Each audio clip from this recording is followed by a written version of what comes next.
Get in. Taysom Hill would rush it for 2 touchdowns. The Saints would take a 14-0 lead. They were never going to be in any danger of losing. Here's Hinton again. Hinton's going to throw this one up, and Janoris Jenkins is going to pick it off. The Broncos are the first team not to complete a pass in the National Football League since 2011 on a Tim Tebow-led Broncos team. Saints would be up 17-0. By the way, Hinton would complete 1 pass on the day. Let's take a look at that. This is Hinton for Noah Fant. That's his only completion. You'll see he's even laughing after the play. Hinton himself is like, yeah, I can't believe it either. 2 plays later, 2nd and 10. Hinton, here's another completion. Unfortunately, it's to the other team. C.J. Gardner-Johnson. He'd finished Hintonwood 1 of 9, 13 yards, 2 interceptions. The story in this game, I guess, is Latavius Murray. If you'd like to attach one, he would run it for 2 touchdowns on the day, 19 carries, 124 yards. Candidly, just an absolutely terrible day for a lot of reasons. Here's Vic Fangio with his thoughts. Well, I was disappointed on a couple levels in that our quarterbacks put us in this position, our quarterbacks put the league in that position. You know, we count on them to be the leaders of the team and, you know, leaders of the offense. And those guys made a mistake, and that is disappointing. You know, obviously I haven't done a good enough job of selling the protocols to them, you know, when they're on their own. So, you know, part of that could fall on me. So here are the numbers. 1 completion, 2 interceptions, 13 yards. The last team to have more picks than completions in a game was Ryan Leaf in 1998 for the Chargers. And Dan, I know that this one was personal to a degree for you. Why is that? Well, nothing's more expensive than a missed opportunity. And that's what this was for the backup quarterbacks and really the starter for the Denver Broncos. As a young player, as a young backup quarterback in the NFL, I used to pray to God for just a chance to get on the field. Because sometimes your opportunity is just luck, that it just happens that you get a chance to start in the NFL. And so many guys never get that chance, and they have a year or 2 career, and then they're gone. So guys like Brett Rippon and Blake Bortles, who's trying to get back into the NFL, and Drew Lock, for you guys not to do the simple thing of wearing your mask is a shame on you. You can't sit there and go, man, I wish I would have gotten my chance. You had your chance. And you blew it because you couldn't do something as simple as having self-discipline to follow the protocol that's handed down from the NFL. You can't go home and tell your buddies or tell your girlfriend or tell your wife, I never got my opportunity. Yeah, you did. You blew it because you couldn't wear a mask. And Drew Lock, this is the most concerning thing I've ever seen from you since you've come into the NFL. How can I trust you to be the CEO of the billion-dollar company that I run, and you can't wear a mask? I don't care if you don't want to. I don't care if you don't like it, and I don't care if you agree with it. You have to do what you have to do what you want to do. And this is a missed opportunity by all the quarterbacks for the Denver Broncos. You let down your team. You let down yourself. Shame. Shame on you. That's really well said. And the league in general. Dan, thank you for that, because I think it's important that somebody said it and you were the right person to do it. Meanwhile, let's run the hurry up through some other big performances from yesterday. Ryan Clark, Jeremy Chin had scoop and scores on back-to-back offensive plays. First time in NFL history. Your thoughts? Yeah, it's never been done. And this is a guy I highlighted coming out of a small school up into the draft and thought that he would be a star. They use him in very unique ways in Carolina, and he made plays. There was a forced fumble on Kirk Cousins. He scoops it. There's a run the next play. He pulls it out, and he gets another touchdown. He even dunks it on the goalpost. He's like, I'm going to show you how great of a football player I am, but I'm going to show you that in the offseason I can get down on the hardwood.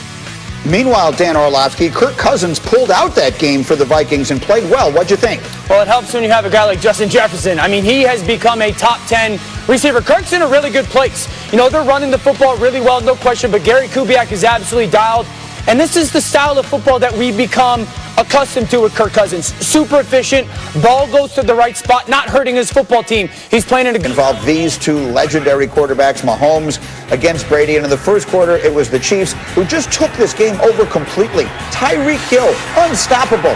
Deuces on his way to the house. A 75-yard touchdown, but he was just getting warmed up. We're still in the first quarter. It's Mahomes again. It's Hill again. It's a touchdown again. And this time, he gets Rex at 9 from the Russian judge. Yes, you got to stick that landing a little better than that, Greeny. 203 yards and 2 touchdowns in the first quarter.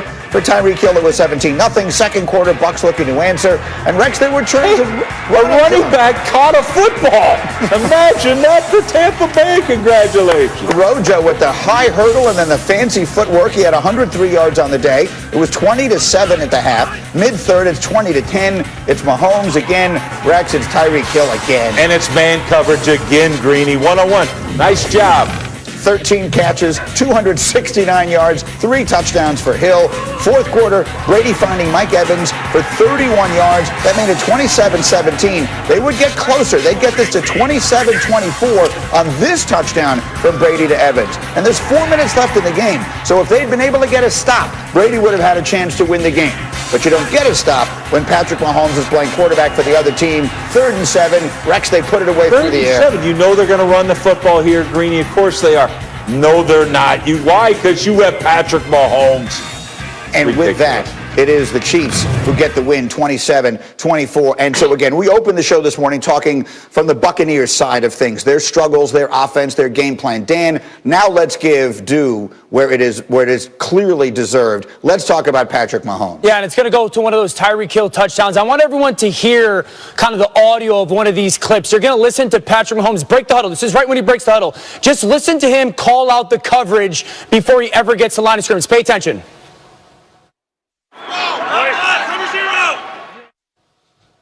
Okay, so now Patrick Mahomes just broke the huddle and he goes, cover zero for everyone.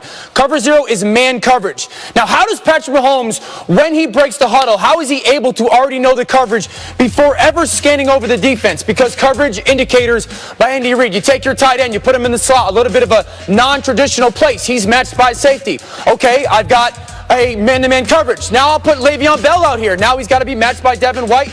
Patrick Mahomes breaks the huddle. That's the first thing he looks at. He knows as a defense you're in man-to-man coverage. Either cover zero, which he yells out, or cover one. It doesn't matter. Now, when you get to man-to-man coverage, quarterbacks think of 2 things. Number 1, is there a scheme, a mesh, a rub, a pick that we love? Or is there a guy that we love? Were you the first pick on the schoolyard at the draft? Now, newsflash. It wasn't Mike Greenberg and it wasn't Rex Ryan. The guy who was picked first was Tyreek Hill, okay? He's one-on-one up top there, and he's just going to run a go route. Patrick Mahomes knows the coverage. He already knows that I know my guy's one-on-one down in red zone go route, but it's got to happen quick. Now, again, why is he able to happen so fast? Watch this. Look at this with Patrick Mahomes. Knows the coverage. Ball's already coming out of his hands. The ball is already coming out of his hands. And Tyreek Hill, that pick is only 1, 2, 3, 4 yards downfield. How can Patrick Mahomes operate that quickly at the line of scrimmage? Because he already knew what the coverage was. And how about that throw? Look at the throw. That is incredible ball placement. When you give the most talented player at the position the coverage before the snap, talent reigns supreme. But this is the angle that I love the most. Because listen, the information isn't only for just Patrick Mahomes. The information could be for everybody on the offense. Look at Tyreek Hill's 4 yards downfield. He's already peeking back for the football. He knows it's man coverage too. He knows Patrick Mahomes is going to dial him up because at the end of the day, this is actually pretty good coverage. But Carlton Davis is just getting his head around, and the ball's already about to drop in Tyreek Hill's lap. The information that Patrick Mahomes gets before the snap, I want everyone to think of when they were a student and they had to go into exams. Imagine not only knowing the questions, but knowing the answer to the questions before walking in. It might have been one of the reasons why I got through school. It would have helped you perform a lot better, just like Patrick Mahomes and the Chiefs. It's extraordinarily well done. It's such a good look at it there. And Rex, again, no one knows defense more than you do. And to some degree, Mahomes, Hill, Kelsey, they're just ridiculously good. They are. But you didn't like what you saw from the defensive game plan anyway. No, it was absolutely brutal. Like, this was, and there's one great example by Dan, but there were several in that. It's like, first off, you have to start by saying, okay, this guy can beat me immediately. Like, and so to me, I've got to take him away, at least slow him up. How do you do that? You roll your coverage to Tyreek Hill 100% of the time. Why? Because 100% of the time, you can't cover a man coverage. And that's what happens. So you have to do that. And it's just absolutely crazy. Look, he may know it's, that your coverage, you're rolling your coverage there. At least he ain't going to beat you with Tyreek Hill. Ryan Clark, let's talk about it. What are you going to do with them when they're playing well, when Patrick Mahomes is doing his thing and Tyreek Hill is doing his thing? Like, what are you going to do with them? You ain't going to do a dang thing, Greeny, but get yourself just like we saw the Tampa Bay Buccaneers last night. Listen, bro, when they pull out the big game playbook, they're a totally different team. You look at Baltimore, Buffalo, Tampa Bay. They outgained those three teams in their big games, the big opponents, the good offenses, by 675 yards because they understand the moment. They know what they have to do offensively. And Eric Bieniemy and Andy Reid, they stopped playing small ball. They stopped saying, you know what, let's work on the run game or let's focus on this guy. And they started saying, we about to bomb on y'all and y'all can't stop us. Look at the 4-minute offense when other teams turn around and hand the ball off and try to salt the clock away. You know what they did? They put the ball in the hands of the best football player in the world, and that's Patrick Mahomes. And when this team comes out with this mindset, you can't stop them. And we saw that last night. They were unbelievable yesterday. That was a statement performance, no question about it. And Mahomes